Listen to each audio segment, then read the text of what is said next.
కాలం నీతో నడవదు, నిన్నడిగి ముందుకు సాగదు.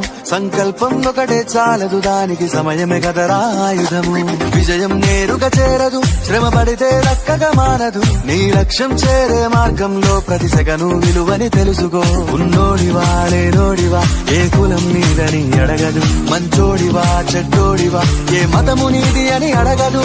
ప్రేమ చాలి చూపదు, ఏ దాక్షిణ్యాలే ఉండవు. ప్రేమ చాలి చూపదు, ఏ దాక్షిణ్యాలే ఉండవు. దానికి విలువను ఇస్తే గెలుస్తావు, అది మరిచితే అక్కడే ఆగుతావు. కాలం నీతో నడవదు, నిన్నడిగి ముందుకు సాగదు. సంకల్పం ఒకటే చాలదు, దానికి సమయమే కదరా ఆయుధము.